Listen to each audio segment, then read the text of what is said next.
Oi, pessoal. Nossa aula de hoje é sobre estrutura de dados derivadas, né? Então, a gente vai ver algumas estruturas de dados típicas da computação, mas que são feitas a partir de estruturas primitivas como filas e dicionários. E elas são três, né? As pilhas, filas e as matrizes esparsas. Então, deixe-me começar com as pilhas, né? Pilha é uma estrutura típica, né? Que a gente vê na vida da gente também. Essa figura aqui ilustra bem, a gente costuma pensar numa pilha de pratos ou numa pilha de cartas, de um baralho, como uma estrutura abstrata. Abstrata no sentido de que a implementação dela, computacionalmente, vai ser feita da maneira adequada, utilizando as estruturas disponíveis, mas a princípio essa estrutura, você tem uma ideia de como ela funciona, né? Você pode falar de maneira abstrata sobre uma pilha. Uma pilha possui elementos que vão sendo empilhados ou desempilhados, né? Então, ela tem duas operações básicas, né? A operação de push, que é a operação que a gente usa em inglês para falar de empilhar, e a operação de pop, que é a palavra em inglês que a gente usa para desempilhar. Aliás, falando em inglês, né, a palavra que a gente usa para pilha em inglês é stack, certo? Essa pilha no sentido de algo onde você vai colocando coisas uma em cima da outra. Bom, uma pilha também é chamada de uma estrutura leaf, que, do inglês, né, last in, first out. De maneira bem simples, significa que o primeiro a entrar é o último a sair, ou o último a entrar é o primeiro a sair, né? Last in, first out. É bem simples, né? Não tem muito o que dizer. Olhando para a figura, é intuitivo entender isso, né? Que observem aí, nesse caso aí, o 1, que foi o primeiro a entrar, com os push. Quando eu fiz os pop depois, né? O último a sair é exatamente o 1. Bom, pilhas em Python são feitas geralmente a partir de listas, né? No caso de outras linguagens, como C ou Java, a gente faz pilhas ou através de arrays, né? Ou através de listas mesmo. Aqui no caso de Python, a gente trabalha direto a partir de listas. E é simples, né, de trabalhar, porque lista já tem aquela indexação, né, com o colchete, que a gente já conhece, né? E os elementos já seguem uma ordem específica, né? Você vai adicionando os elementos e você tem uma ordem dada pelo índice. Bom, então, como eu disse, né, vamos lá. Em Python, a lista é nosso instrumento para criar a pilha. Agora, bom, lista é uma estrutura extremamente flexível, né, que possui um conjunto bem grande de operações, né? A gente já viu nessas operações, né? A gente pode fazer insert, a gente pode fazer remove, a gente pode fazer pop, a gente pode fazer append, por exemplo. Mas quando a gente está falando de pilhas, a gente só tem duas operações possíveis, né? A gente empilha ou a gente desempilha. E para fazer isso em Python, né, a gente vai restringir essas duas operações. E quais serão elas no caso da lista? Bom, para empilhar, né, que é o push, a gente vai usar o append. Então, o empilhar coloca um elemento no final da lista, né? No caso aqui, desculpa, o empilhar coloca um elemento no topo da pilha. E no caso da lista, o append coloca o elemento no final da lista. Então, vamos enxergar e entender que o final da lista é como se fosse o topo da pilha. Geralmente a gente pensa na pilha de uma forma vertical, né? A gente vai colocando um elemento acima do outro. Mas no caso de Python, às vezes costumamos desenhar a lista ou na horizontal ou na vertical. Mas assim, tente enxergar que o último elemento da pilha é o topo da pilha. E o primeiro elemento que a gente adicionou é a base da pilha. Ou então o push funciona assim, com o append.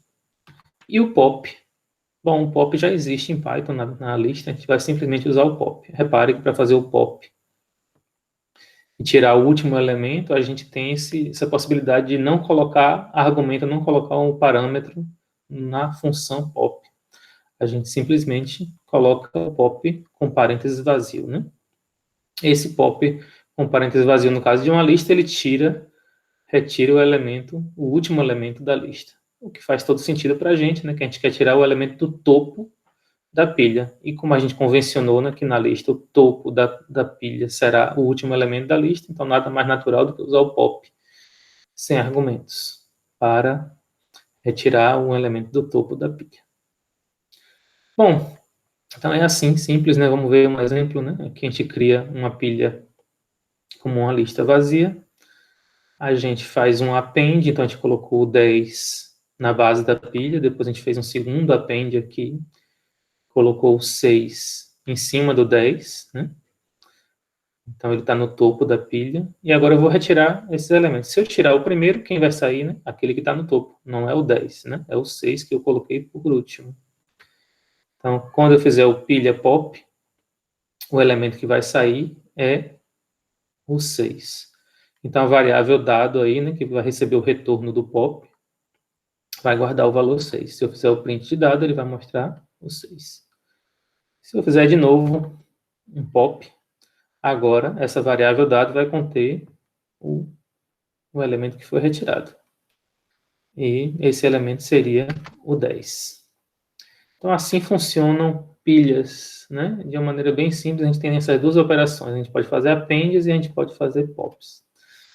O problema é que, para uma pilha funcionar bem, a gente tem que checar o que fazer quando a gente faz operações inválidas, por exemplo. Fazer um pop quando a gente não tem nenhum elemento. Então, você não pode fazer um pop sem nenhum elemento, senão você vai ter um erro aí, né? Então, a gente vai fazer um exemplo de um programa que faz uma pilha e cuidando dessas condições para a pilha a gente não fazer operações inválidas. Então, vamos ver como é que seria esse exemplo. Vamos fazer uma pilha de cartas de um baralho e eu vou usar um menu aqui de opções, 3 opções, C para colocar uma carta na pilha, R para retirar uma carta da pilha e P para parar o programa, certo? Vou colocar, retirar e parar. Como é que funcionaria isso? Bom, primeiro a gente cria a pilha. Começa com a pilha vazia, como uma lista vazia. Aí a gente vai fazer o nosso programa baseado no menu, né? Então, fazer um loop infinito que vai ser interrompido quando eu escolher o parar, o P de parar. E aí eu vou colocar aqui o comando da minha entrada, né? Que pode ser C, R ou P.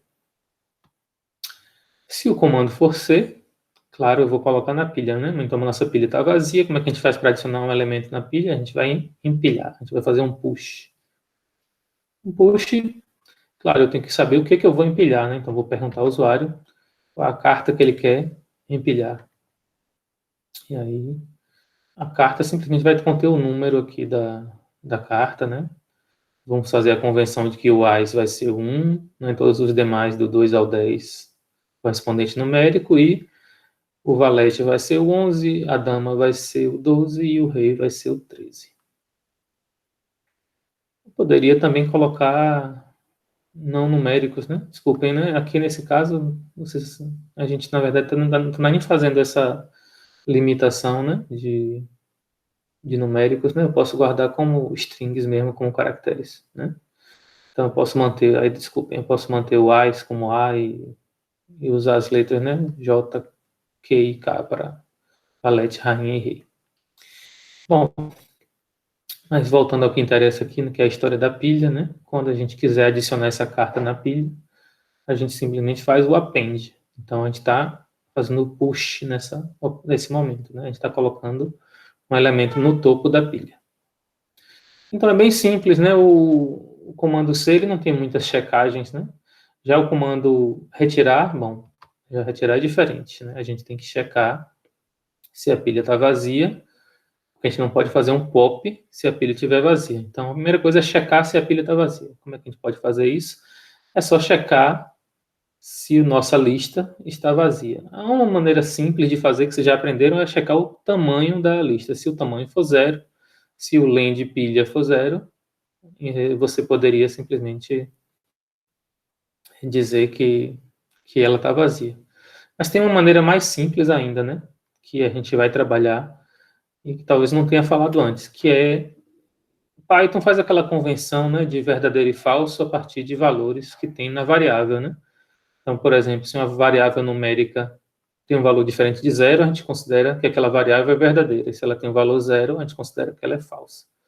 No caso de uma pilha, de uma lista, né, de uma maneira bem simples, existe essa convenção de que quando a lista está vazia, o valor dela é falso. O valor lógico dela é falso. E quando a lista tem um ou mais elementos, o valor dela é verdadeiro. Então, a gente simplesmente vai fazer um if aqui, se a pilha for verdadeiro, ou seja, se a pilha não estiver vazia. Bom, se a pilha não estiver vazia, eu posso retirar uma carta da pilha, do topo da pilha. Mas para desempilhar, né, para fazer o pop, a gente usa o comando pop. Né? Então, vou fazer o carta recebe pilha pop. Simples, né? Aí agora é só imprimir essa carta e aí a gente vê qual foi a carta que foi retirada do monte, da nossa pilha, né? Agora, bom, pode acontecer o contrário, né? Se a pilha estiver vazia, se for falso. Então aqui o se não vem exatamente para tratar essa situação. Então nessa hora eu não vou fazer o pop, vou simplesmente dar um aviso para o usuário e dizer não tem carta na pilha para retirar. Claro que nesse tipo de situação não acontece no caso de uma pilha de baralho, que a gente usa física, porque a gente vê a pilha vazia, né? Se a gente não tiver nenhuma carta na pilha, a gente não tem o que tirar. Mas aqui no computador a gente precisa tratar essas situações, né? Ao programar. Bom, a outra opção que a gente colocou aqui no menu é de parar o programa, né? Aí o programa tem essa convenção aqui, que se parar, simplesmente encerraria o programa, né? Mas aqui eu vou fazer um pouquinho mais sofisticado, que é perguntar para o usuário se ele realmente deseja terminar, porque se a pilha não estiver vazia, de repente ele ainda quer tirar as cartas, né? Então eu vou dar um aviso, caso a pilha não esteja vazia, para perguntar se ele realmente deseja terminar. Se sim, a gente encerra, né? Bom, então a gente faz, né? Se o comando for P, eu vou checar se a pilha não está, se a pilha está vazia, né? Observe que o anterior a gente fez se pilha, né? Se pilha é verdadeira porque ela tem elementos. Aqui eu estou checando se ela está vazia. Se não pilha é porque ela está. Se isso for verdade é porque ela está vazia. Bom, aí se ela estiver vazia, fim, não preciso nem perguntar para o usuário o que ele quer fazer. Vou dar um break aqui. Então meu while, meu loop infinito ali, né, do menu vai encerrar. E a gente vai encerrar então o programa. Se não, a gente vai perguntar se o usuário realmente quer sair, né? E a gente explicitamente pega uma opção e pergunta, né, se a opção for sim, a gente encerra. Simples, né? Mas no fundo, o que tem de mais importante aqui é o que está em negrito, né? Eu criei uma pilha com uma lista vazia. Para fazer appends, né, para fazer push, eu uso o append. Para fazer pop, eu uso o pop com parênteses vazio. E o resto são checagens, né? Checagens que são importantes. Especialmente importante é a primeira checagem que a gente fez ali, se a pilha está vazia, para evitar fazer um pop, uma situação que não é permitida. Então é isso, né? Tem um último else aqui que é para checar que quando o comando for inválido, esse comando é inexistente. Mas isso encerra, então, nossa primeira parte, né? Primeiro vídeo dessa aula, que é tratar da questão de pilhas como estrutura de dados abstrata e sua implementação em Python através de listas.